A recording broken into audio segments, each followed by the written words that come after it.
two, one. Hello, everybody. This is something different. It's a conversation between three dudes. Anthony agrees.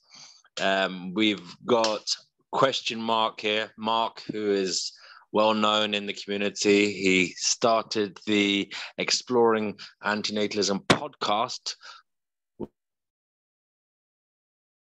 Yeah, he's very well known. He's, I suppose, somewhat of a veteran in our community, if there is such a thing. We've also got the new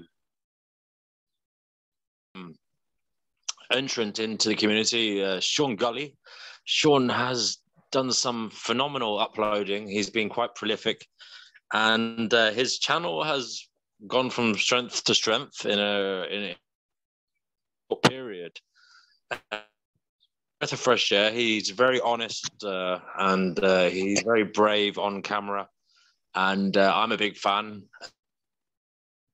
of Mark's work in terms of doing the hard work, if you like, what I view as the laborious academic work of trying to pin down the nitty-gritty of antinatalism and trying to point out any possible flaws and trying to get to some kind of palatable truth that is digestible for the masses. So I'm going to stop talking now, and I'm just going to say, Mark, do you want to say hello first?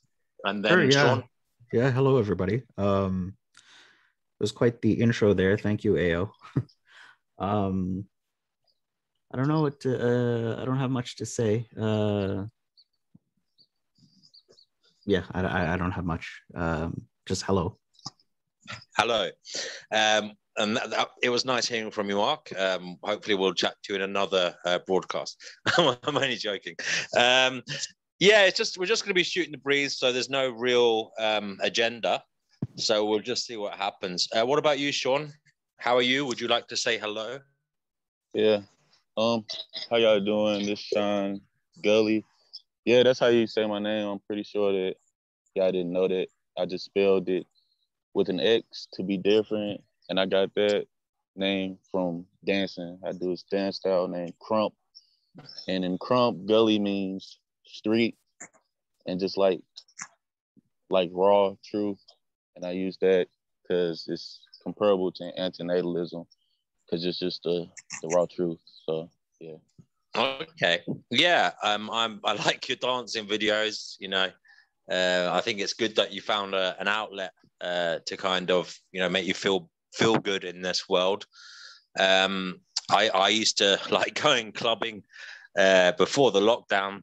Yeah, I'm looking forward to it actually going again, and trying to get some endorphins flowing. What about you, Mark? Is there anything you like to do to kind of get the endorphins going in this rather depressing world?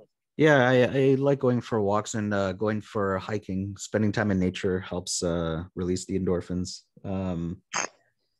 And wrestling with philosophy, even though the more questions, I'll find an answer to something, and then it opens up like three other questions, and I've just been on this continuous journey of finding more questions. So I guess that's kind of what went into the name of my channel. Yeah.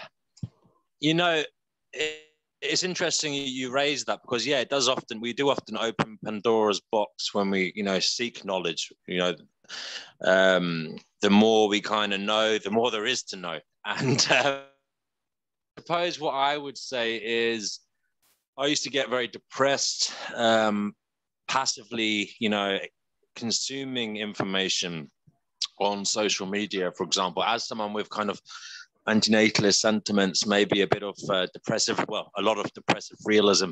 I found reading material online was very, very depressing personally, because it didn't really strike a chord with me, and I often disagreed with what was being said. So I think that I'm kind of agreeing with you. When even though we're tackling things that are quite dark, and there are often more questions than answers sometimes, the fact that we are assertively challenging it and dealing with it rather than passively you know, sitting there. Personally, I think that helps with my mood, and it helps me better to think that I'm actually doing something. I don't know if that makes any sense. So, just a quick note, AO. When you're speaking, because I'm hearing a lot of popping sounds on your mic, if the air from your mouth is like hitting the microphone, just to be to turn the mic just maybe slightly on a different angle might help. Okay, is that any better? Yeah. Okay. I do hope it's somewhat bearable for anybody daring to listen. Yeah, it sounds good.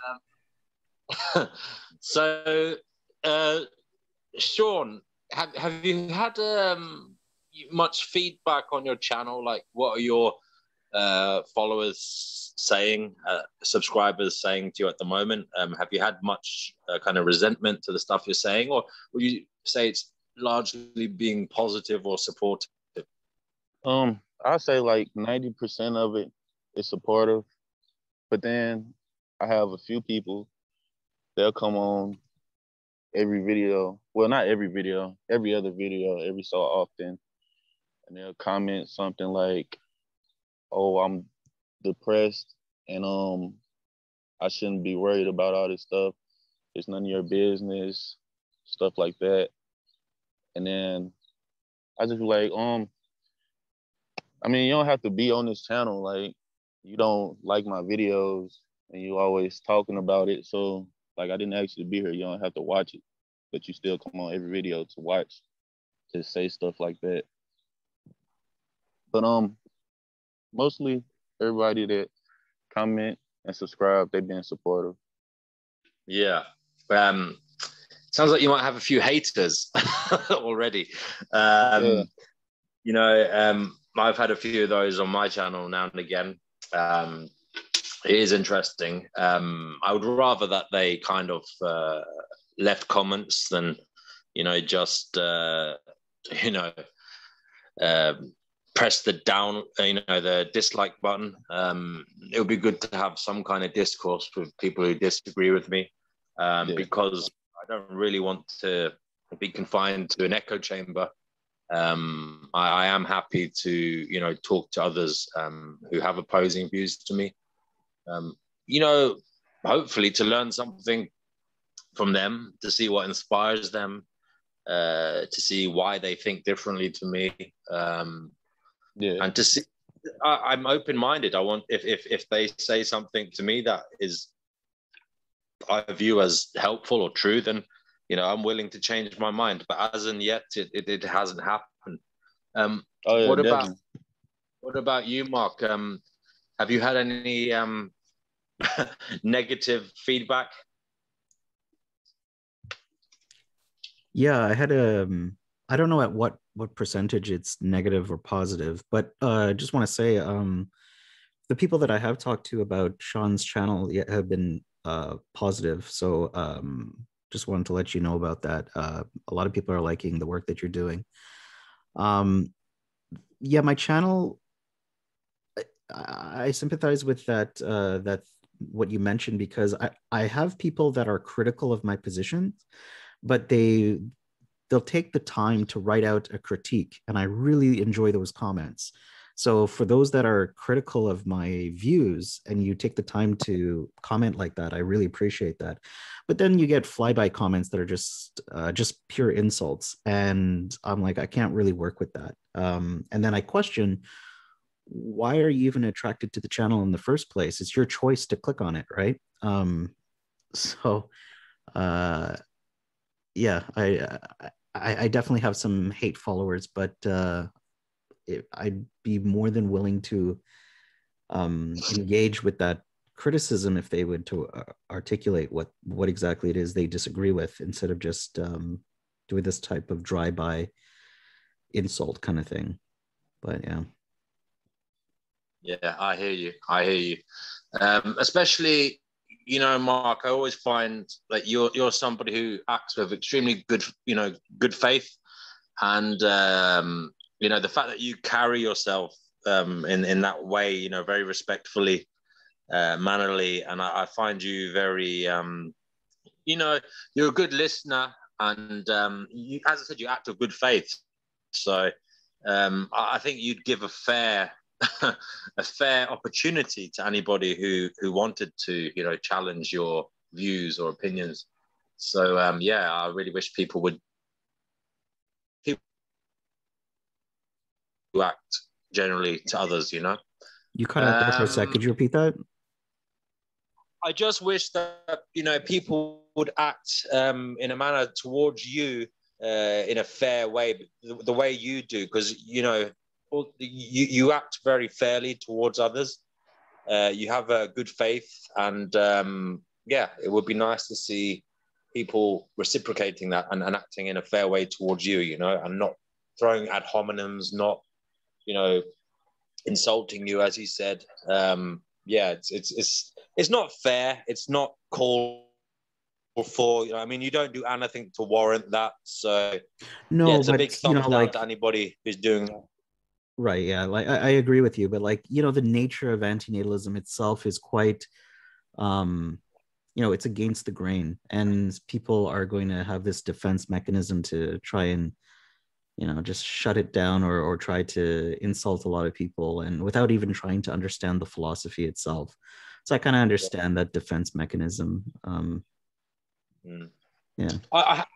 I must say that although I said I'd like people to enter into discourse with me on, you know, any kind of viewpoints contrary to mine, I do find it kind of exhausting sometimes, because, you know, you do tend to get the same objections, and it can be annoying. And personally, I find it laborious to just, you know, type out the exact same reply to the exact same question from somebody else. So I'm just kind of having a little brainwave here. Maybe I will make a kind of generic reply video and just link that to anybody who, you know, questions my my views. Yeah, that might be something I'll do. Just a kind of generic reply to objections, if I can make a video short enough. That's a good idea. Because they all do say the same thing. Yeah. So, have you got any kind of hesitations, Sean? You've really jumped into the deep end. Have you got any hesitations about, you know, continuing your good work? No, I'm gonna keep it going. I ain't stopping no time soon. What about you, Mark? Have you got any kind of advice for him, or? Oh God. No, I don't have any good advice. I question whether or not I'll be around in a year, honestly. So like, I'm probably not the best person to ask that question. I have a lot of hesitation. Yeah, when you say you question whether you'll be around in it, you mean you might be. You cut out for me there again, AO. Sorry, do you mean you might be doing other projects in a year? Yeah, probably other projects, but also like what we talked about in our last conversation about the atmosphere of antinatalism. I find it quite, how do I put it? It can get quite hostile, and yeah, so I don't know in the future what is going to happen with the community, with the movement. So just going to adapt to whatever's going to happen. Yeah. Do you think it might be beneficial then to kind of like take a step?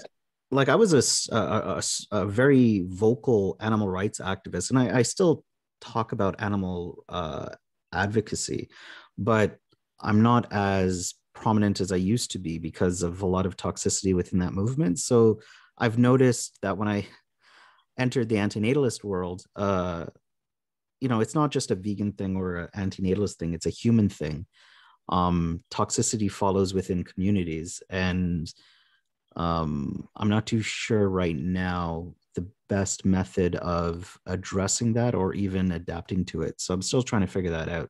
So when I say I don't know where I'm going to be in a year, it's like, yeah, I just don't know where it's going to lead me. It's a topic I care about, so I think I don't think I'm going to stop talking about it. That's for sure. Yeah, I lost you a little bit there, but I think I got the gist.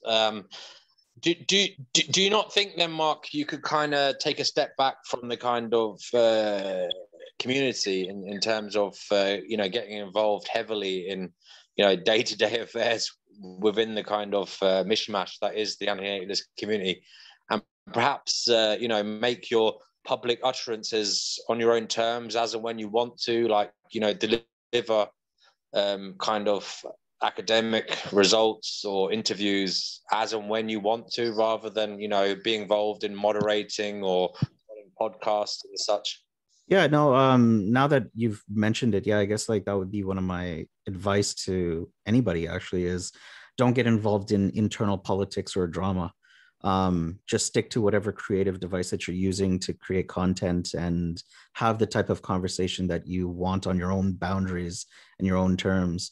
That's what I've done. And like, I'm not involved in like, I'm not on Reddit that much. I'm not on the Facebook group that much. So I limit my exposure to, things that take away too much energy, and focus on the things that I do want to produce. So, yeah. Yeah, it's not like, it's not for everyone. Like there are some people who do have this energy and drive to be involved in the community side of things.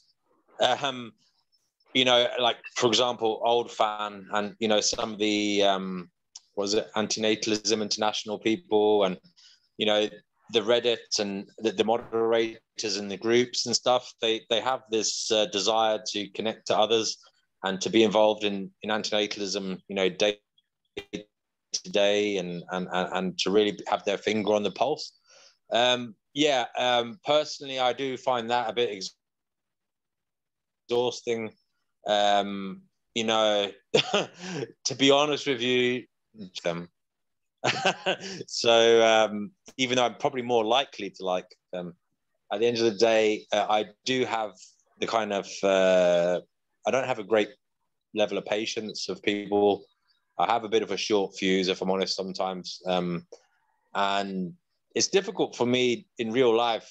In terms of my interpersonal relationships, I maybe expect too much of people sometimes.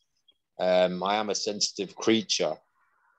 So being involved in kind of an online kind of friendship or relationship or professional relationship is difficult for me when you can't, meet the person in real life. So for me, that's a barrier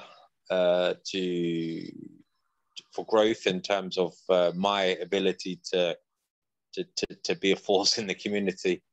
And I'm rambling, so I'll let Sean say something if you can. Save me, Sean. Well, man, I've been really down lately because I've been thinking about my grandma who passed away. She died in 2008, and like I didn't forget about her, but I haven't really like thought about her deeply in some years. And then the other day I was listening to this song by DMX called "I Miss You," and it's a song to his grandma, and it made me think about mine, and it just like really hit me like, damn, I'm not gonna ever see her again for the rest of time, and it just like fucked me up. I really loved her a lot, and she was just so sweet. Like, yeah, she the reason I'm here and I gotta suffer and all this. But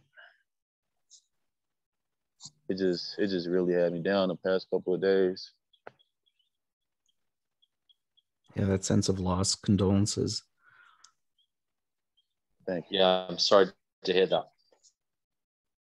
Thank you. Yeah, I mean, she is the reason you're here, obviously, but you know, again, it's not really her fault. She was a woman of her time, and I don't even think it's anybody's fault, even nowadays, really. People who are having children. I mean, no, let's be honest, nobody's doing it. I don't. Maybe like 0.00001% are doing it with like malice in there. Listen, in all seriousness, nobody is having a child with bad intentions. I don't think anybody is having a child hoping that that person will be miserable or will suffer. I think that's important to note. You know, it is obviously an act of nature, and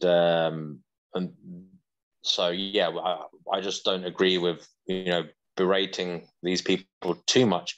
When I do say shocking things on Twitter and stuff, it's just to kind of shake people, if you like, metaphorically, wake them up from the kind of natural compulsions, wake them up from social conditioning, blah blah blah, and try to get them to see things from a different perspective. Try to get them see the kind of harm in their natural actions, if you like. So condolences for the loss of your grandmother. How long ago was that? Sorry. That was in 2008. Yeah, that was that. So yeah, what? Okay, 13 years ago. Yeah, and I was just thinking like, damn, yeah, I'm gonna have to deal with that. I'm gonna have to deal with that all over again, like with my parents, other family, friends, like deal with losing all them unless I die before everybody. I remember being so confused when I was a youngster when I experienced death in my family when a grandparent died, and it was weird. It was like the adults didn't really tell you what was going on, and then they told you like little stories like, oh, they've gone to the stars, they've gone to heaven, and you'll see them one day. And I kind of did very much get protected from cancer, but I didn't actually see them when they were at their most kind of what do you call it, like when they were suffering the most. I didn't see them in person, so I was kind of shepherded. I was, you know, protected from seeing it, and yeah, so in that regard, I perhaps didn't realize how bad it was and how much they were suffering. Well, I didn't. I knew cancer was a horrible thing, but it wasn't until later in my life, in my late teens, that I actually saw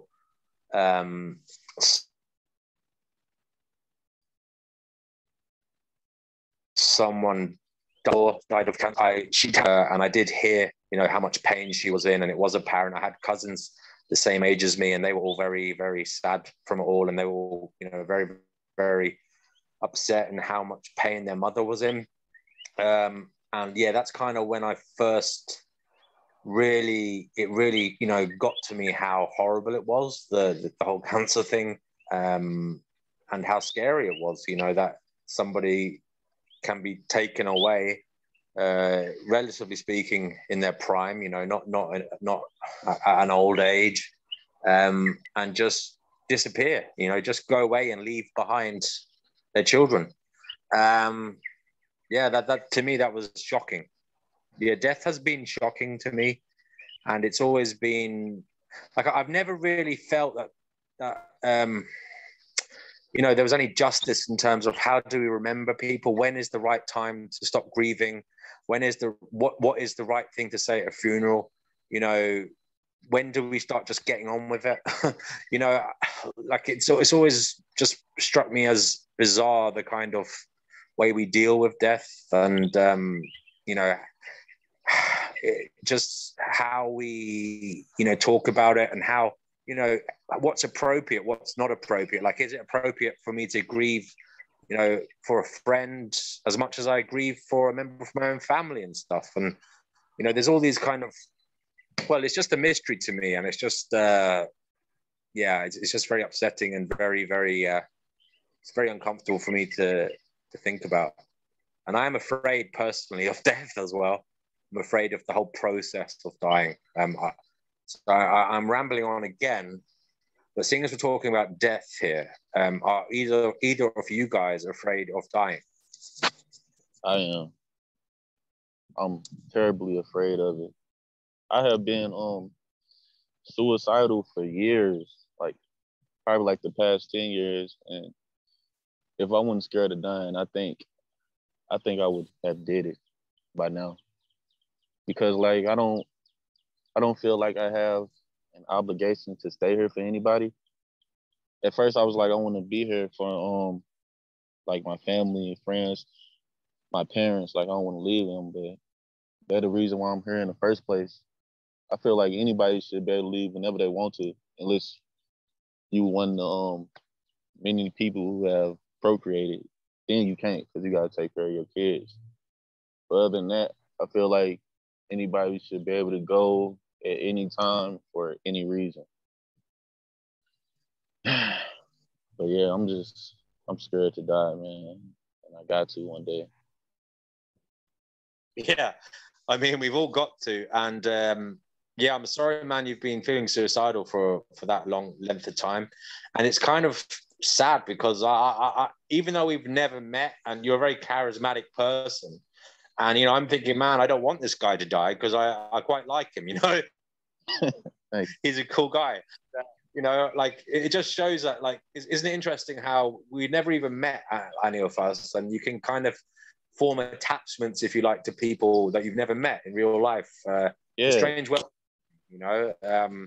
I just hope that people will reach out to you as much as you know, you provide some wonderful insights and you're very brave. And I just hope that you know, whenever you're in your hour of need, if you want to talk to someone, I just hope there's people out there who will talk to you. And, you know, my DMs are open. I'm not saying I'll always have the right words, but I will do my best to listen. So yeah.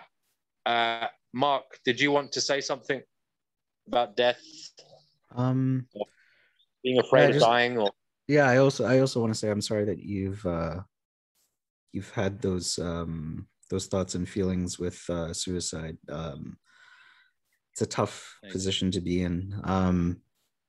I don't think I'm afraid of death as a state. I think I'm afraid of the process of dying. It doesn't sound like a pleasant experience. And even if you could mitigate it, I think it deprives me of the life goals that I wanted to pursue. So for me, it's the regrets that I worry about. When I think about my deathbed and all the things that I want to accomplish, that's what I worry about, whether or not I'll accomplish those things or not. But the actual state of nothingness or non-existence doesn't really cause me a lot of fear.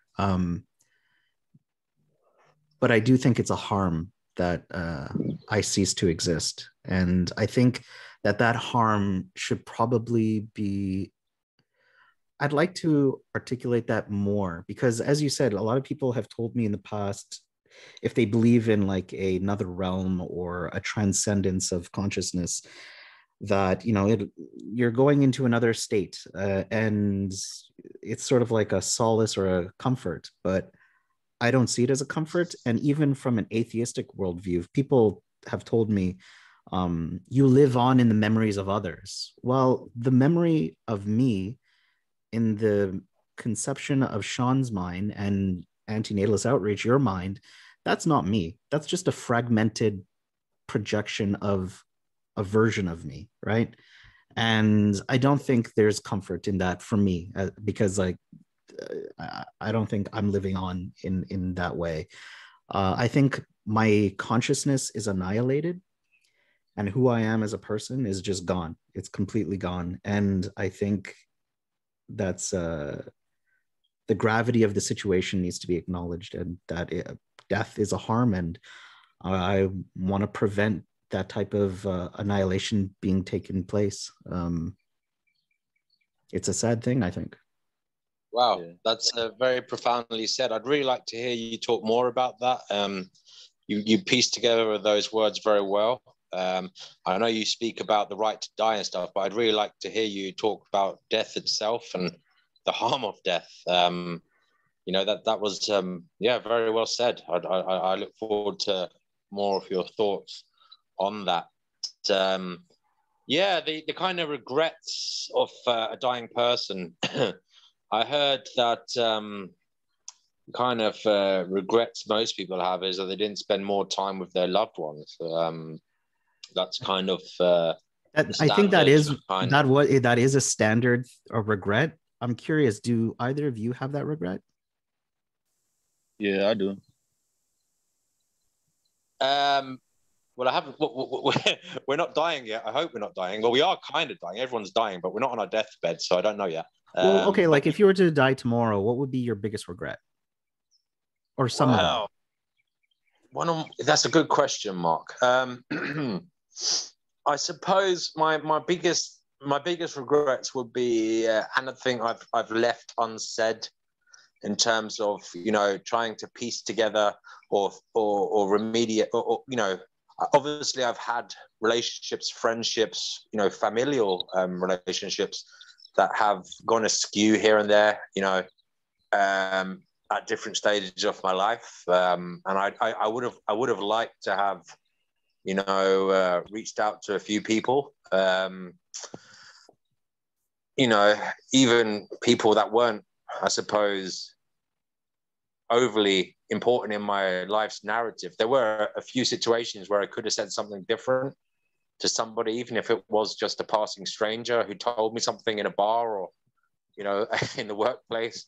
There's a lots of things I wish I'd done differently in life, but unfortunately I think most of those regrets are unfixable, because even if a lot of the time if you go back and try and fix something, well, the damage has already been done. People have moved on, and as you said, Mark, people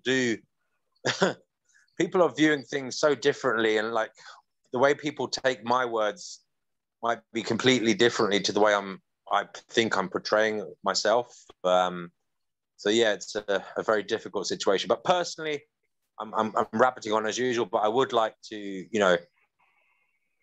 be able to take time to go and visit a few people who I care deeply about, and to have a few nice times with them. Nice conversations, and that would be nice to have a kind of bucket list of people who I'd like to spend a little bit of time with.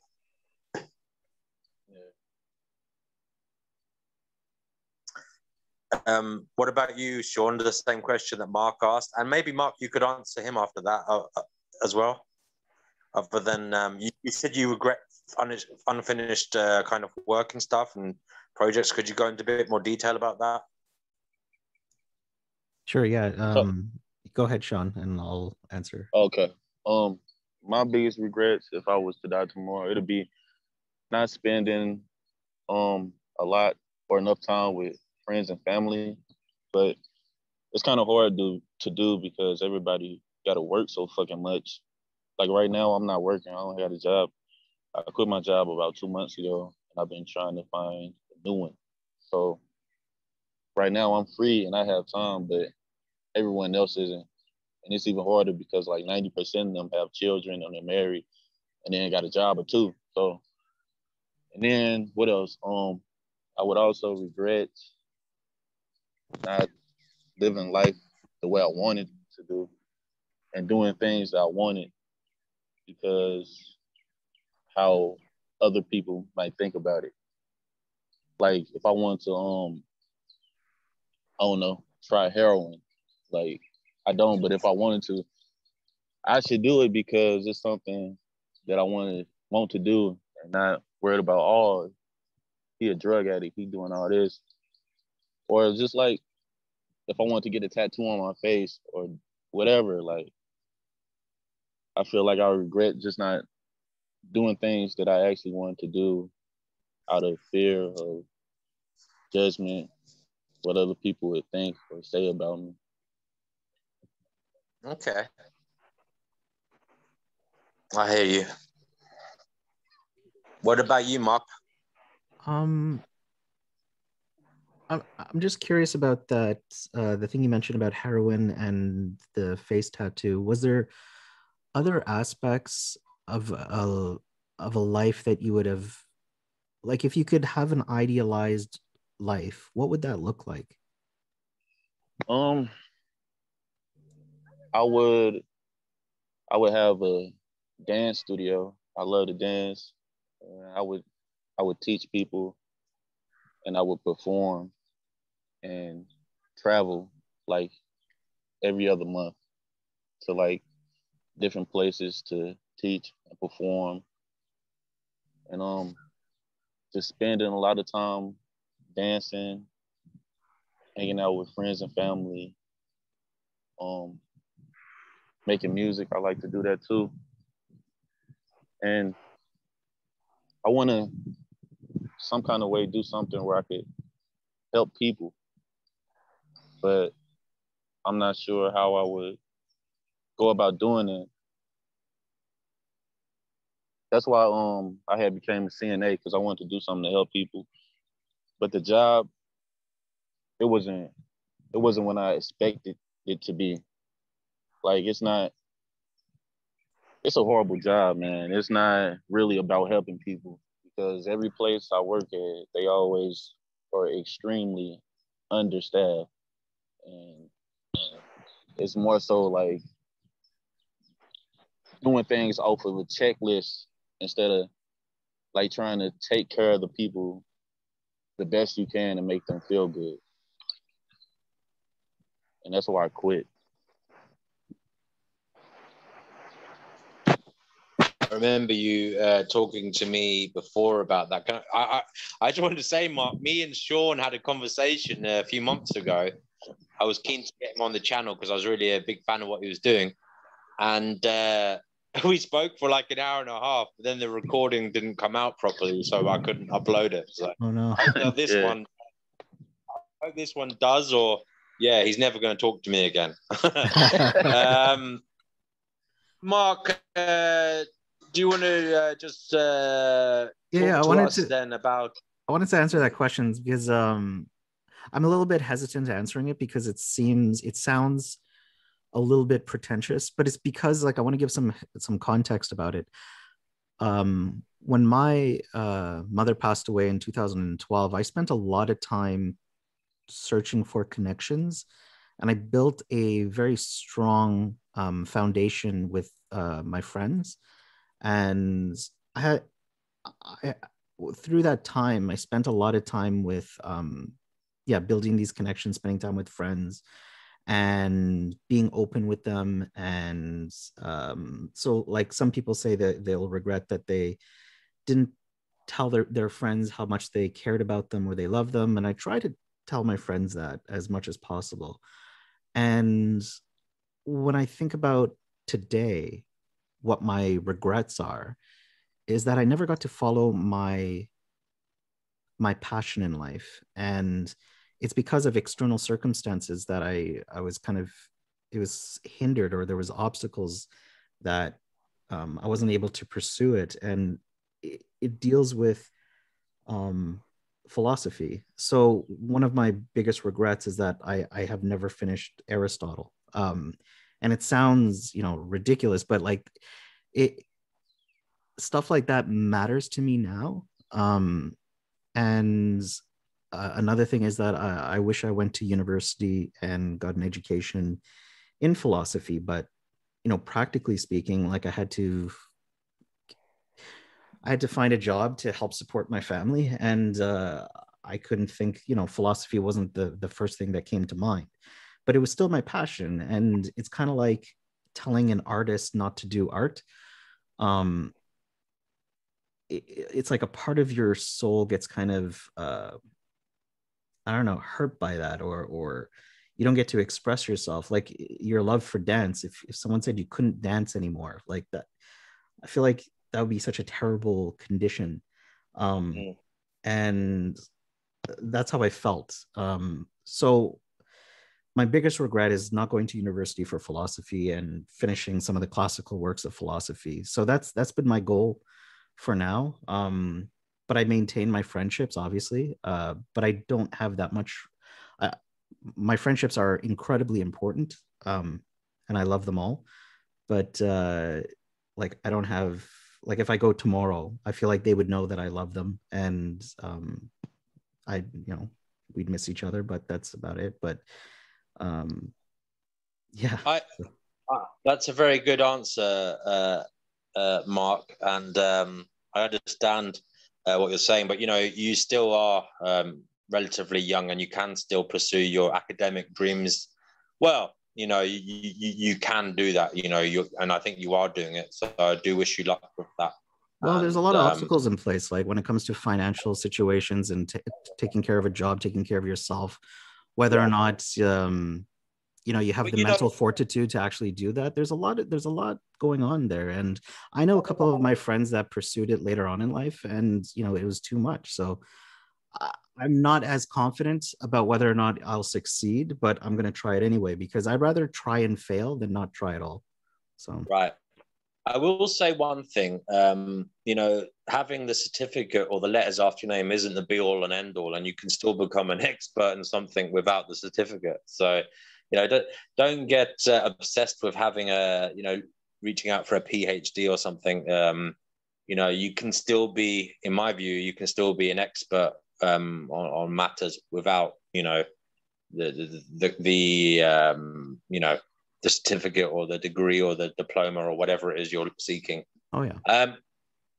So yeah, I just wanted to say something that came into my mind earlier about dying, and it's a bit of a weird one, guys. But I have this issue in life with shame. I am somebody who feels shame quite a lot, like in terms of I am like often thinking about perceptions of others towards me, and that is something that I have dealt with in terms of I don't want to be looked upon in a bad light, like in any way, really, in terms of morally, whatever, reputation-wise, whatever. But it maybe, and in the past, maybe I've cared too much, if I'm honest. Yeah, that is something I have battled with.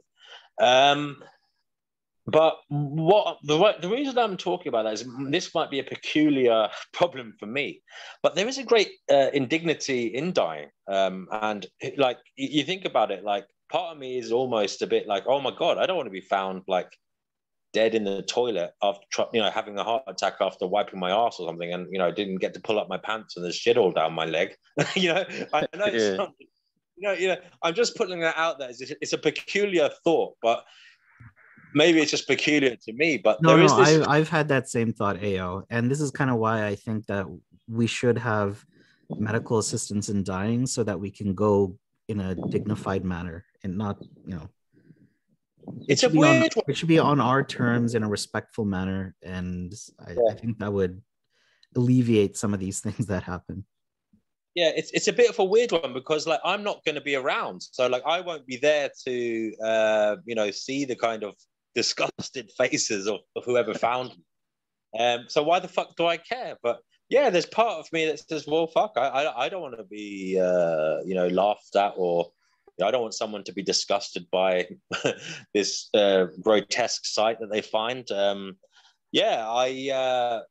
It's a weird one, but yeah. So I'm glad, Mark, you kind of understand. What about you, Sean? Do you kind of get where I'm coming from there? Yeah, I get it, but I'm not really worried about that. I never really thought about that. I don't think I care too much. Yeah, make no difference to me. Well, it's funny because my mother always said when I was a child, and I suppose this is where it comes from. When I was very young, like, I don't know, 3 or 4, I do remember her saying, oh, you've got to make sure your underpants are clean in case you get hit by a bus. And, yeah, maybe that's where it comes from. I had a morbid fear of getting hit by the 291 that's going into town, and like me being dead on the side of the road with a dirty pair of Y fronts on. So yeah, but yeah. it is. What's be real, guys? We're fighting a very, very difficult battle. Well, I don't think fighting is the right word. Perhaps we're talking a big game when it comes to antinatalism, and we are such a minuscule amount of people, but it is growing. It is growing in terms of awareness. What do you see, guys? 10 years. Let's talk 10 years from now. Where do you see antinatalism? I'll go for Sean first because Sean is the newest person, so it will be interesting to hear his perspective. And then veteran Mark, you can have your little word if you like. I think it's gonna be growing still. It's gonna be bigger because like more and more people coming along. But I don't think it's gonna ever be like mainstream and where like just like a lot of people are agreeing with it. Like I think that definitely people would be more aware and it'd be more out there, but no matter what, like it's gonna always be rejected by the majority of people. And they just gonna continue on doing it because it's what they want to do. Like I got this one friend, I had a conversation with her about a few weeks ago and we was discussing it and she agreed with everything that I said about it. And she was still like, I don't know. I still might want to have kids. I was like, what? Like how? Like how you agree with all that and then you still saying that you want to do that? And she just said that she's gonna try as best that she can. And I was saying like, okay, so what if you do that and it still turns out fucked up? And then she was just like, yeah, that's a good question. She's, I don't know. So yeah, people still gonna reject it, but I think it'll be more well known. But that's it. Okay. What about you, Mark? 10 years from now, 2031, where do you see? Yeah, I think when I started, I was more of a doomer when it came to this type of conversation. But what I've witnessed with the media, when it comes to, say, the environmental movement or even the antinatalist conversation, I think it'll be talked about more. I think people are going to question procreative ethics more often, more so than not. And I think in 10 years, people will question whether or not this is a good idea to create someone. I think on a related note, and I'm not too sure if a lot of vegans notice this, but you know, with the rise of the vegan movement, essentially they're asking the question whether or not it's justified to create sentient life into existence for a non-human animal. And if someone takes another step to put that to the human species, then I don't think that's a large step. And I think with the growth of all these movements, there's a likelihood that at least we're going to, you know, be part of a broader conversation in the field of bioethics and animal ethics and environmental ethics. And I can see it being part of the curriculum in universities. And yeah, I'm a little bit more optimistic. I think it'll always be, well, if it's 10 years, like I think it's going to for sure be still a fringe philosophy, but I'm a little bit more optimistic about the scope of the conversation to the general public. Yeah, 10 years isn't that long, but I do think it's enough of a time to kind of get it more into the kind of public discourse. One of the founding members of Antinatalism International was on television. Did you watch the little clip? I know, Sean, you perhaps haven't heard this, but Mark, did you see the clip? Yeah, I've watched it 3 times. It's like 3 minutes long. Yeah, that's an example of like why I'm a little bit more optimistic. Is I think in 2 hours it reached about 32,000 views, and it's just gonna, it's gonna go higher throughout the day.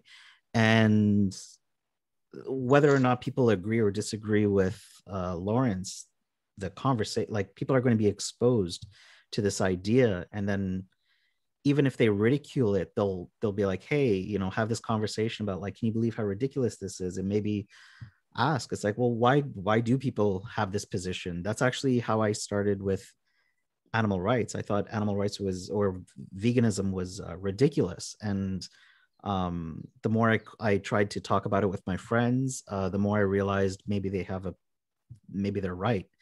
And then I feel like that could happen with the antinatalist stuff as well. So yeah, it's unfortunate that to put a whole philosophy in 3 minutes is just, you know, that's not doable. But and I didn't like the way that they edited the video, but I'm really happy that, you know, the topic was covered.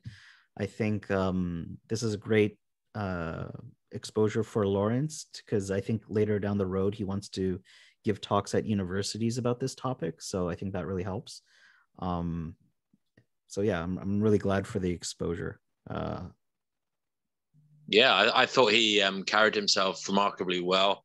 He remained calm, and he was, you know, firm in his objections, but he did it in a kind of, well, charismatic way. Yeah, he did it in a way that wasn't, you know, overly offensive to the lady in front of him. He spoke his truth, and yeah, well, kudos to him for doing it. I thought it was wonderful. Yeah, so Sean, well, wait, up. Did you answer that question about like where do you see yourself in 10 years? I don't remember. Did you answer that? AO? Where do I see myself? I didn't. Well, where do I see antinatalism in 10 years? Yeah. Yeah, I didn't answer that question. I kind of did actually. Sorry, I said I think it will be. I think it's enough time for it to become, you know, a very well-known subject in terms of like, you know, it's enough time for it to become something that is commonly discussed in public discourse. It's enough time for it to be at the forefront of you know, topics that are contentious, that are, you know, in the public parlance. It is enough time. I think 10 years is enough time, and I really think, you know, for example, Lawrence today, you know, these kind of there just seems to be a lot of effort at the moment to publicize antinatalism. And I think that we are living in the age of social media. It's never been easier to go viral, if you like. It's never been easier to get eyes and ears on a matter. So, you know, 10 years is a hell of a long time if you think of it like that. You know, you could get, you know, a few million views in 24 hours. So yeah. 10 years is a long time. So we have, yeah, I'm hopeful that in 10 years' time, it will be something that is, and I think it's inevitable, it will be something that is, you know, talked about, the ethics of procreation. I think it is something that will be more and more talked about, especially as we're moving towards, you know, genetic engineering, transhumanism, and these other, you know, viewpoints on solving human predicament. I think you know, the ethics of creating life will be something that is called into question more and more. So yeah, I do think it will become a pressing matter for people, and I do think there's going to be a hell of a lot of you know, passionate conversations. It's going to be a difficult time. There's going to be a lot of angry and emotional conversations that will be had, and it might be somewhat uncomfortable to hear, you know, both sides. I'm sure there's going to be caring, passionate people on both sides making their case. So yeah, it might not be pleasant, but it will be out there, and I just hope that we put the case forward in a compassionate manner. Difficult at times when you are feeling terribly depressed or hard done by, or you've got, you've had a personal history of abuse or whatever, it can be difficult to retain your composure and, not bite when, you feel people are being inconsiderate or mean, or, or not being empathetic. And it's such a very difficult thing to hold your tongue. And it's a very difficult thing to talk to people in general. We are, as a species, they say, I'm not fond of the IQ as a measuring system. I'll get your viewpoints on that in a moment. The average kind of intellectual or educational standard for human beings isn't that high. The average, we're not really taught analytical thinking in our, secondary school system, definitely not in primary school. We're taught to kind of listen to authority and listen to the experts.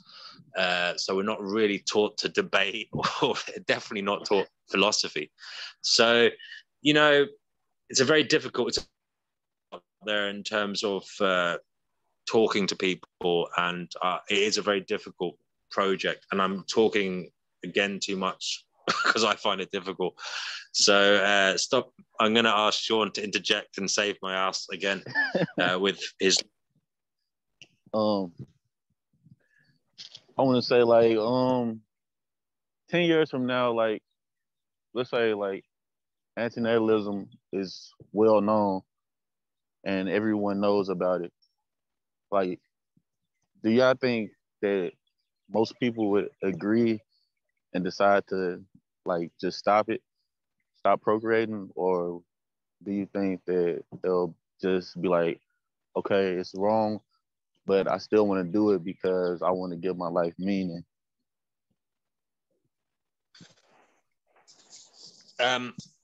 I think that, gene editing and transhumanism will be the kind of go-to for the majority of people in the future. I think they'll still sing the praises of life, and they'll see the kind of solution to problems.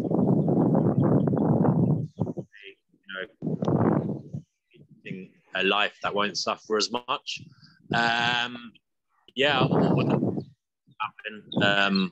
Fortunately, I don't think that's a good thing, because it's still creating someone without their consent, and there is obviously harm inherent in existence, and people will still die, people will still suffer psychologically. And it kind of fetishizes life in a way. It kind of, you're kind of saying, I'm going to create the perfect human. And, what if they don't turn out so perfect? And what if they're disappointed? I think it puts a remarkable burden, and even more so on individuals in the future, if you're kind of saying, I'm going to create like the perfect human. And, they come out not feeling perfect or whatever. I think it's a huge burden to bear. What about you, Mark? What do you think? Yeah, I think even with more exposure to the information, I'm skeptical of whether or not, at least with my intuition, that the majority of people will accept it. I think a large portion will still reject it, even though people are exposed to the ideas. I think in our history, we've gone through such terrible times, like the Black Plague and other situations where you'd think it would be a terrible idea to create someone into existence, and yet people continue to do it. So I feel like, even with environmental collapse, people are still going to try and find hope in continuing the species for, as you mentioned, Sean, meaning and purpose. It's quite a tragic thing, I think. Like, if we got to the Mad Max scenario or Waterworld, if it came to some kind of apocalyptic kind of scenario, there would still be people fucking and trying to push out babies. Yeah. You know, that's yeah. It's just the state of affairs of human nature. Unfortunately. One question I want to ask, bit of a hypothetical, but if you could press a button to make everybody happy right now, would you do it? Is there a cost to this button? Is there a cost to it? Well, I suppose there would be cost, wouldn't there? Because it is true, whether we like to admit it or not, that suffering is a driver for people. If you like, suffering makes us, it motivates us to kind of alleviate it, and that creates many different things. That is the mother of all necessity, if you like. It's the reason we invent things, the reason we create, and the reason we, look into academic matters. I suppose a lot of it is to alleviate suffering and to kind of deal with states of dissatisfaction. So yeah, it's a bit of a silly question that's popped into my head, but would you press, I know we're used to hearing would you press the red button? Yeah, I was wondering if there was like a catch to it, but yeah, like my intuition is absolutely, I want everybody to be happy, so I push it. You'd push it. Okay. What about you, Sean? So everybody would be happy, like no matter what situation they're in, just happy. Yeah, but they wouldn't know you'd pressed it, and they'd just be walking around in a kind of state of, like, say, being pilled up on antidepressants. They couldn't, really feel sad. Would you press that button? I guess it sounds like we'll be robots or something. I don't know. I don't see how we're just gonna be just happy in this world like that. But yeah, I'll press it if it's gonna end all the suffering. Yeah, I suppose that is a good point. I know it's a bit of a silly question, but I suppose, just thinking now, my hesitation. Would you push it? Oh, you have a hesitation. Go ahead. Yeah. I'm having hesitation right now, and that is that if we were feeling happy all the time, maybe we wouldn't be thinking about the animals, for example, and the suffering they're going through. I don't know. When I'm in a state of extreme jubilation, and when I'm feeling fantastic, do I really think about the suffering of others? I don't know. Do I really? I'm just thinking of the times in my life when I was really, really happy. I mean, I wasn't thinking about suffering, was I? I don't think I was. No, I can't. No, I wasn't. I was thinking about, wow, I feel good. Well, is this a species-specific scenario, or are you saying, because I still think animals are persons. So when you say like everybody, I was considering non-human animals as well. Yeah, sorry. Yeah, okay. In this instance, I was talking about Homo sapiens, but ideally, I suppose it would be to press a button for all sentient life. But yeah, again, hypothetical, silly question, but it is interesting to get your thoughts. Mark, I know your views on the kind of red button, and I think you kind of know mine. I'm hesitant to press the red button because, the lack of consent to do so. Also, I think it's something that would need to involve discourse and obviously consent. And the very fact that you'd have to have discourse, I think, would cause a lot of suffering. It would throw up huge psychological problems for the populace, and indeed it would cause, that kind of thing would cause war. It would cause, if people knew that a red button was going to be pressed to eradicate all life, can you imagine what it would be like on planet Earth? Complete chaos. Be absolute chaos. People would be doing it whatever the hell they wanted, and there would be raping and pillaging and murders galore. So, that's why for me it's a no-go, and that's why I don't see it as being ethical to even go about it, because to do so would have to be done in a clandestine manner, and I don't think it's something that it's so important that I don't think it should be done in a clandestine manner. And therefore, I think it's something that can't be done, because to do it in an open manner would be to create, trauma and psychological pain for individuals. And it would obviously, in the actual effect of it would be, severe suffering. Even though obviously I admit that, to press a button and everybody to disappear, well then, there wouldn't be any more suffering ever again. So that's the thing. The actual effect of it would be okay with me, in that if we all disappeared instantly without any pain, then that's okay. But it's just the build up to that, and it's just not doable in my eyes. Ethically, it's not doable. Morally. So what about you, Sean? With this kind of red button, I'm sure you've heard about the red button argument from F-less people. How long after you press it will everybody be disappear? Well, the argument is, again, this is hypothetical, but I don't see this even being possible. They would say instantly, but I see no way of doing that at the moment. So obviously it's hypothetical. They would say nobody would even know, and it would be pressed instantly. And it would be just instant disappearance, if you like. Instant ending of absolutely everything. And I think I'll do it. I think it'll be worth it. Right. Because what we're doing right now with life is gonna just keep on going for however long. People are gonna still keep procreating, and the same cycle gonna be going on for how long, like maybe thousands of years. So I feel like it'll be worth it just to end everything. And I know like it'll be messed up because like they didn't consent to it, but the future people, they're not gonna consent to being here either. And everybody, they're gonna keep the cycle going. So why not end it? That'll be the only way to stop it. Like, because you're not gonna be able to get them to do it voluntarily. It'll have to be like by force, by pressing the button. Unless a disease or something happened and it made everybody infertile. So I would press it.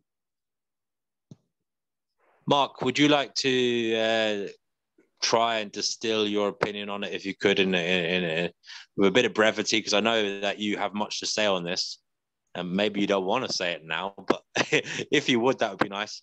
Oh, gosh. And I'm just going to take a step back. I'm going to get a drink, but I'm listening. So okay.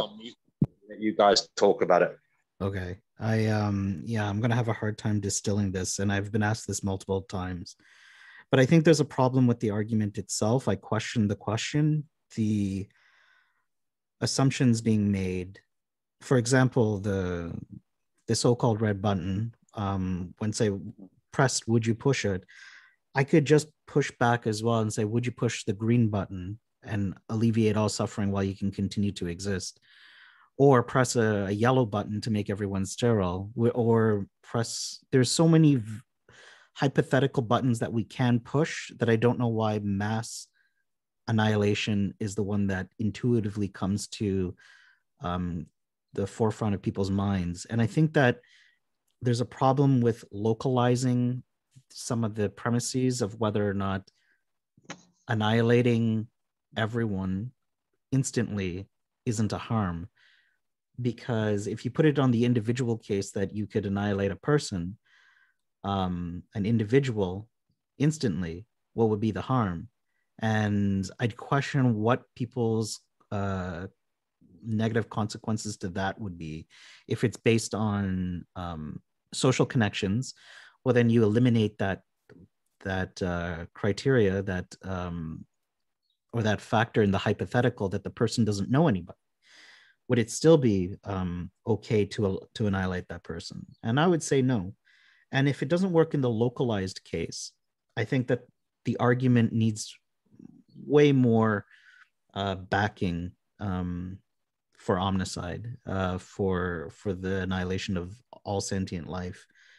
So I think they need to work out more on it. And also I think there's a distinction to be made that antinatalism a logical consequence of universal acceptance of this would be a voluntary annihilation.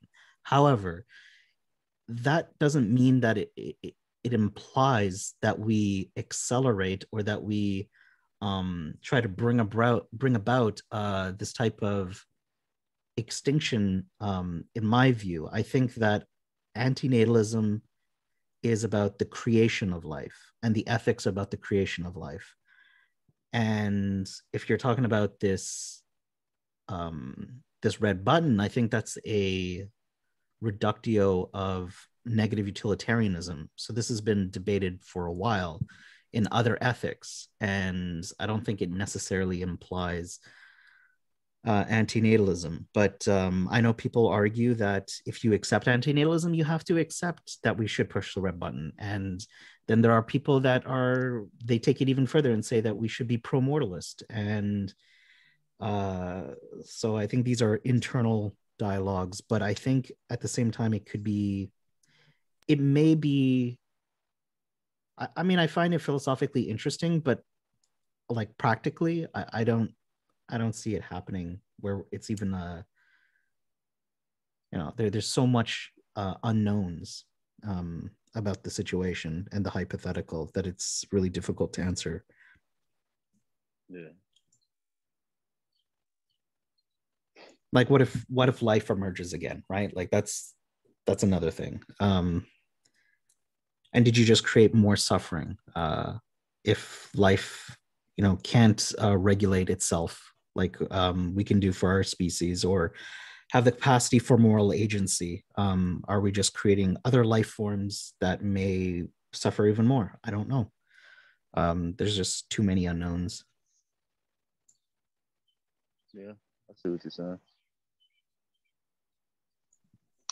Yeah, Mark, I liked what you said at the beginning of that, where you mentioned, like, why are we obsessed with the red button? Why aren't we thinking about, a green button? Yeah, like when people hear about antinatalism, they think about, well, I don't know with antinatalism, but like when this topic comes up, people immediately think about red buttons and they don't think about the other buttons, right? And I don't know why that's the case. It is interesting. And yeah, why not try and obsess about a button that makes everything okay? They do have arguments against that. They talk about the kind of, if you do make a button that makes everyone happy, well, you're kind of removing the kind of human experience, if you like. Yeah, well, we're arguing human experience is shit anyway. So like, why would that be an issue? I don't know. That's what I think as well. I agree with you there. But I've heard them arguing that, we're just reducing the kind of human experience to like being this kind of thing sitting on a sofa, with hamburgers being pumped into them,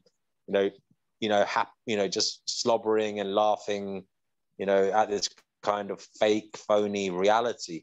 And what's the point of that? First of all, why would it be fake? Why would I want to push you on this? Why would it be fake? If that's just a different adaptation to reality. And we're going to continue that anyway with advances in technology and science. We're adapting to our environment. Yeah. No. I by the way, I'm not making the argument for it. I'm just saying that is what they say in their community. I think you're right. But why is that phony? Nearly everything we do could be perceived as phony. Wearing spectacles, taking medicine, anything that we do that is trying to improve our experience or our level of well-being could be viewed as phony in that regard. And I agree with you. I don't necessarily think it is phony. I think it's just another way of experiencing reality. And who am I to say that the way someone else gets pleasure is superficial or not meaningful or not purposeful, when the whole human endeavor is objectively, cosmically, meaningless. So let's say Sean is into, dancing and he derives joy out of that. Who am I to say that if he had no suffering and he wanted to pursue dance and have a dance studio and travel and all this stuff, that, that's just a fake reality? No, that would that's meaningful for him. And for me, I would want to pursue what I derive pleasure out of. And if someone wants to sit on the couch and eat burgers and play video games, fine. That's their own thing. Just make sure it's a vegan burger. You know, don't harm others. That's fine. Yeah, that's very well said. Yeah, you mentioned vegan burgers there. Sean, how is the vegan experience going for you? I know that you became a vegan a little while ago. It's going pretty good, but I had went out of town twice, and I was stuck. I was stuck in this hotel, and I didn't have anything to eat. There wasn't no vegan restaurants, and I couldn't get to the store, so I had ended up ordering some pizza, regular pizza, because they didn't have vegan. And I ate it. I was eating meat for a few days after that, but I had got back on it, and it's going good. Yeah. Well, thanks for your honesty. It is something that you do have to be mindful about when you go to stay in these places, and a little bit of I suppose foresight. You do kind of have to think about, well, what's on the menu for today, later on today, if I'm stuck in a motel. Yeah. Do you take? Are you going to be taking B12? Like I take a B12 spray. That's something that I recommend, but not every. I got some. I take one every morning. Mark, have you got any advice for him on his efforts? Oh yeah, well, the one thing that I'd say to everybody is not to put too much pressure on being like 100% pure vegan all the time, and that if you get off the wagon, like you're like, some people just put it so religiously that it becomes so stressful, that even like trace trace ingredients of animal products, people will get so much anxiety. At least for me, I remember that I found out like some chips would have some type of product in there, and I was like, oh no, I can't believe I'm not vegan anymore, or something like that. And yeah, that's how I've been feeling. You look at like some soap and toothpaste, or it goes like, it's in animal products are ingrained in our system, and we have to see the forest from the trees, where we want to dismantle speciesism, and these individual purity tests are not going to battle it. You want to live consistently, obviously, ethically, but not to put so much pressure if you make a mistake here or there. Like, this is just the system that we're brought into, and we got to work on dismantling that. And yeah, I agree with you. I think that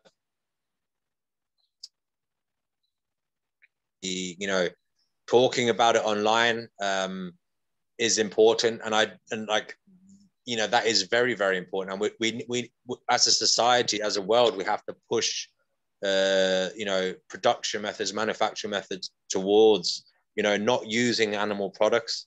It's not really anybody's fault if they're on medicine, and the only medicine available when they need to take it has some kind of animal product. That's terrible. I'm not saying it's good, because it's obviously terrible for the animals, but we do have to have some level of empathy for the individuals concerned, and I'm sorry if that involves speciesism, but what I'm saying is, as a society, we have to realize where we're at. Okay, and the terrible situation is that there are animal products in a hell of a lot of things, and it is difficult to navigate the shopping aisles.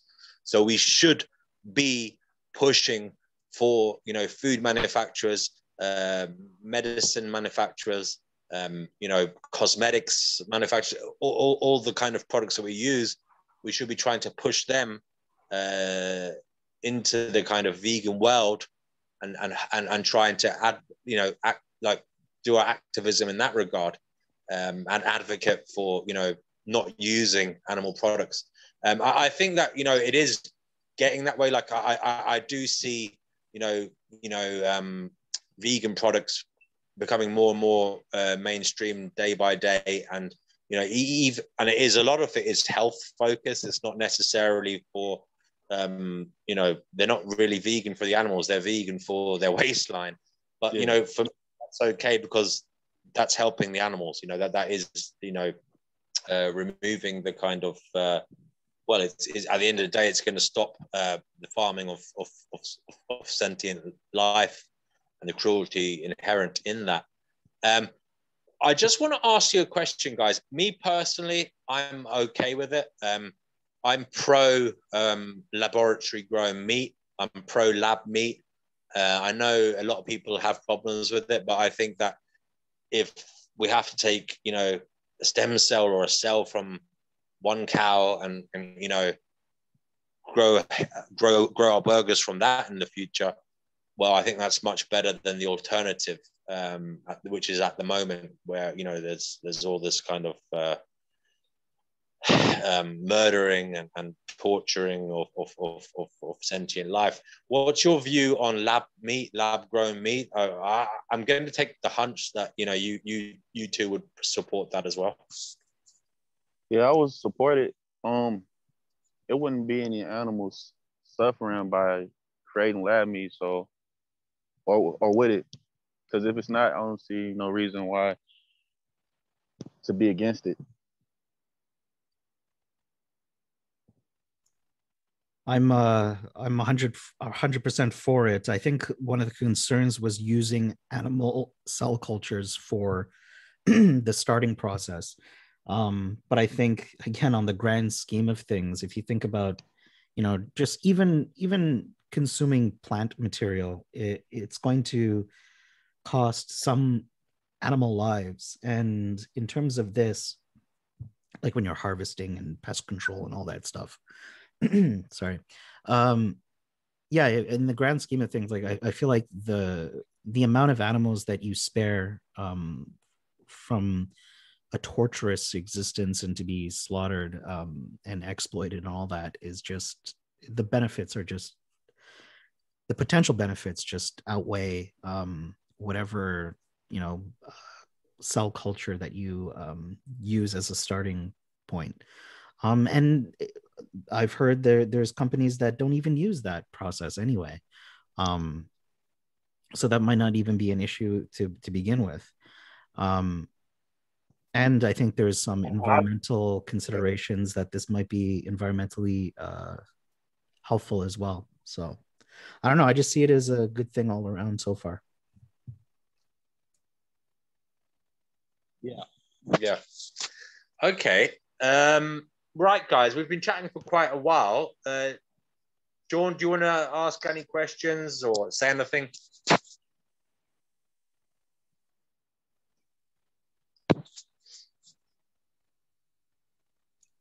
Still there, Sean? Okay. Yeah. What about you, Mark? In the meantime, do you want to ask any questions or say Yeah, anything? I have a few questions. So, Sean, how did you get introduced to antinatalism? What was your influence into it? Oh, I think I was just Googling stuff. I'm not sure what it was, but I ended up on Reddit, and somehow I ended up in the antinatalism subreddit. And I read it and I was like, oh, I've been feeling like this for a while. And then that was like a year and a half ago, something like that. And then ever since then, but I've been like feeling like this and having these thoughts for years, but I didn't know it had a name to it, and other people felt this way. So it was a year and a half ago. Was since then, when you found out about the term and the philosophy, is there any material that you consume that is antinatalistic? Like, do you listen to or do you read any of the antinatalist books or magazines or any podcasts or interviews? Is there any influential antinatalist thinkers that you read or anything like that? Mainly just the post on that subreddit and antinatalist outreach. I think he was the first person whose videos I seen, and I like watched like his entire channel. What before I had made mine. what attracted you to Antinatalist Outreach's channel? Was it just typing in the name Antinatalist into YouTube? I'm not sure how I found it, but I came across it and it just instantly clicked. Like, this is exactly how I feel, and I felt like he was just saying all my thoughts, Mm-hmm. and I just didn't know other people felt that way. It just made sense. And what aspects of antinatalist view speaks to you? Is it like the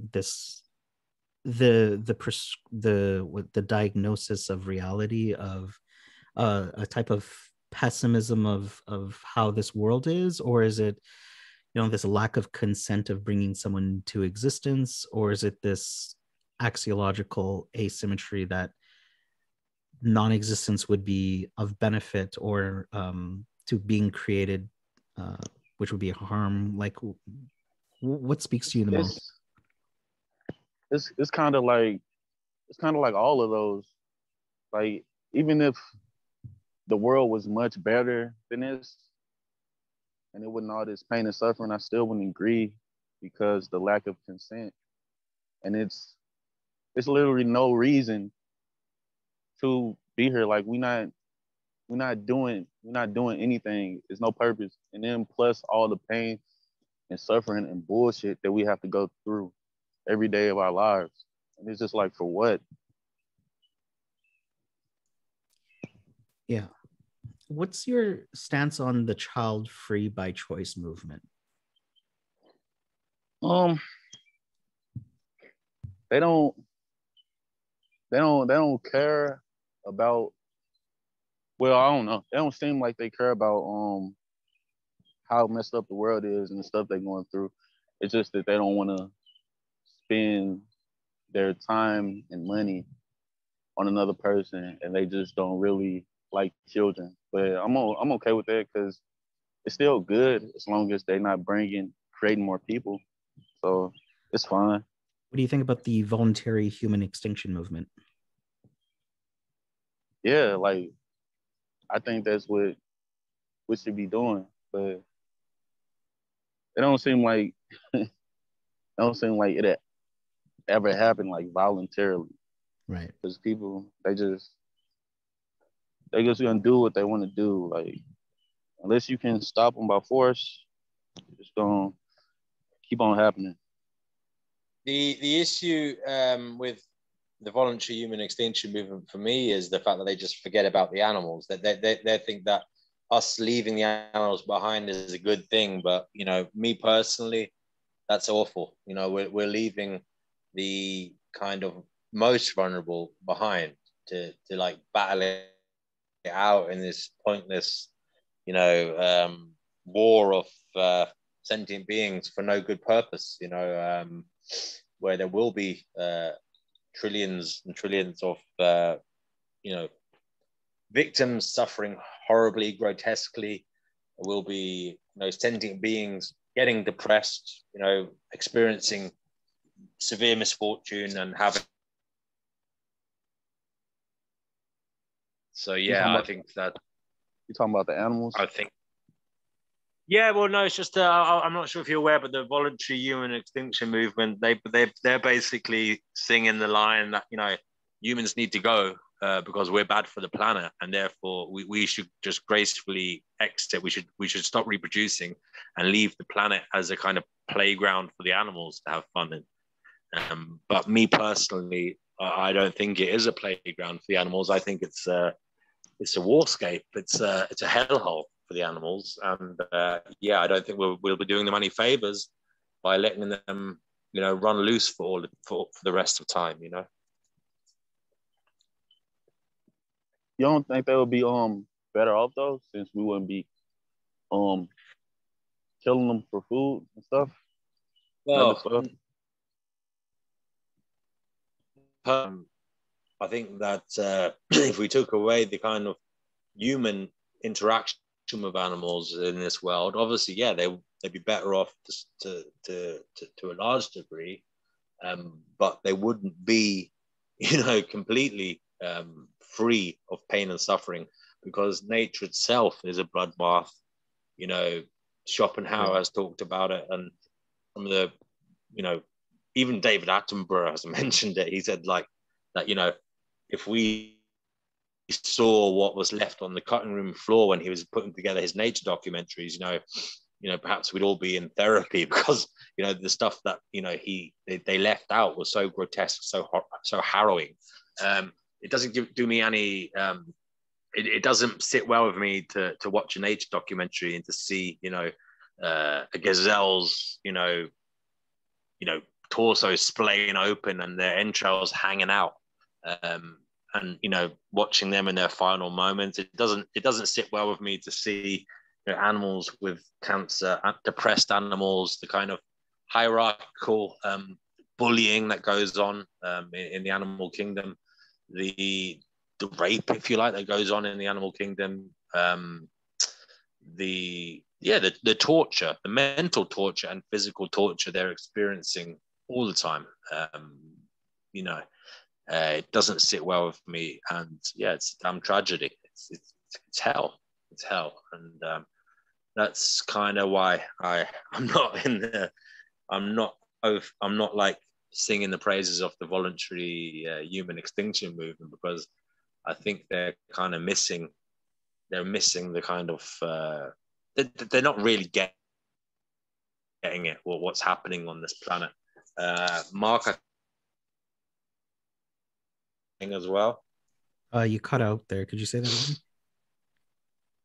I think you're more or less aligned with what I think as well. Well, yeah, I definitely think that we should take in sentient animals into consideration. I think the disagreement with the voluntary human extinction movement was our responsibility to these other sentient life, and whether or not we have an obligation to intervene. I think that's something that we should talk about more. But I think we should, while we're here anyway, we should care about all sentient life and intervene in reducing wild animal suffering. I think it would be an unfortunate thing if we just ignore that, considering the vast amount of space that we take, and we are part of this this territory, and we need to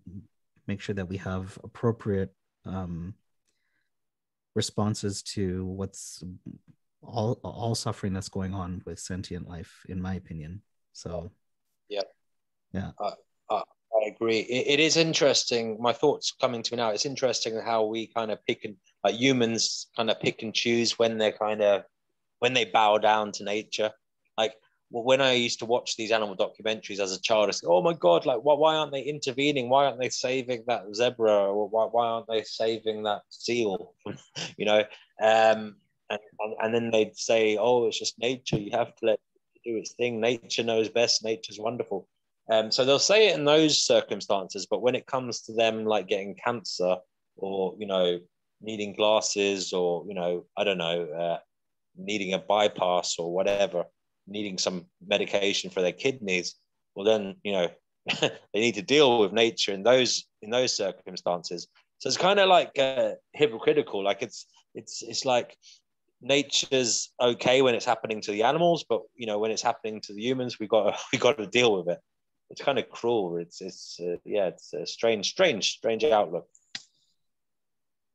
Quite complicated because there are environmental and ecological effects of what you do to certain species, introducing them into other areas and culling certain animals, and the effects that that'll have on the environment. And also, certain animals are predators, and that's what they need to survive. And trying to figure out living and letting die, or like letting another animal die so that they can be consumed, because if you don't let that happen, or if you take out the predators, then the prey just start to populate and may have even more damage. So it's a very complicated situation. if you take the wolves away, well, then the elk can overpower and suffer from starvation. Yeah, it's a very intricate kind of it's a massively intricate jigsaw puzzle where everything has a part to play. Just something came to my mind there. I think you mentioned it before, but it would be interesting if you can talk about it offhand.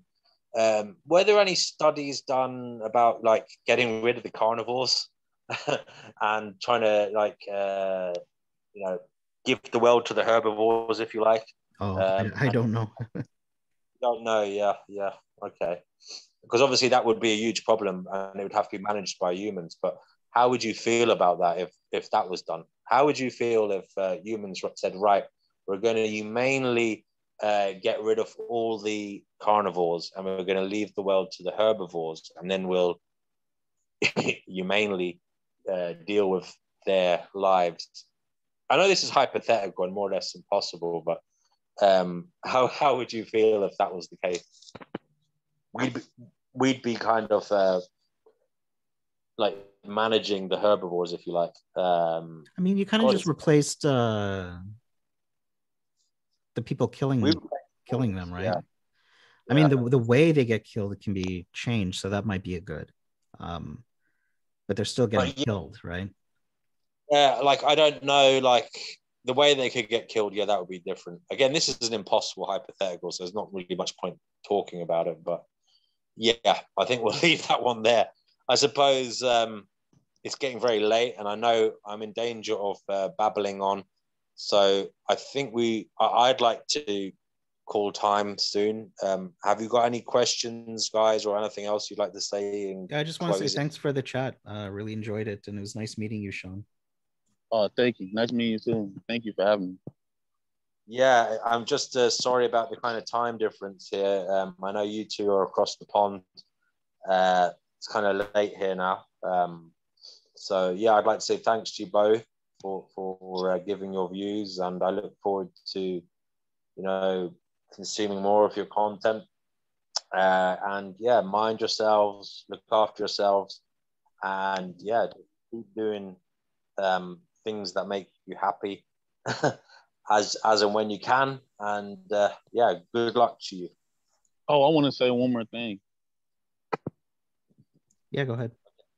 All right.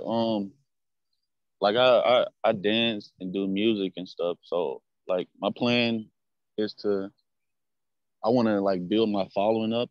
So like some of them people, when they have like millions of followers on YouTube and Instagram, and then I want to use that to push antinatalism and veganism, since I'm gonna have a large following, because you don't see too many people with big following doing something like that. And I feel like I could really change things that way. So that's the plan. That's what I want to do. Wow. I don't know how, but yeah. That's a massive aspiration. I wish you well with that, and that would be interesting. I mean, I often do kind of wonder how many of these social influencers, these big celebrities and modern age stars, how many of them have antinatalist kind of sentiments? It is interesting, to kind of think about that. And terrible truth is, most of them wouldn't like to admit it because they're on the gravy train. They're making a lot of money from their celebrity status, and it is kind of jeopardizing their career if they do say these things. So wow, it would be good to have someone with that kind of cult-like status, talking about this. So I do wish you well in that regard. Thank you. Yeah, good luck. Thank you. Okie dokie. Well, ciao for now. We'll put this up and yeah, we'll hopefully chat again at some stage. Sounds good. Take care. Sure. Okay. Ciao. Bye. Yeah. All right.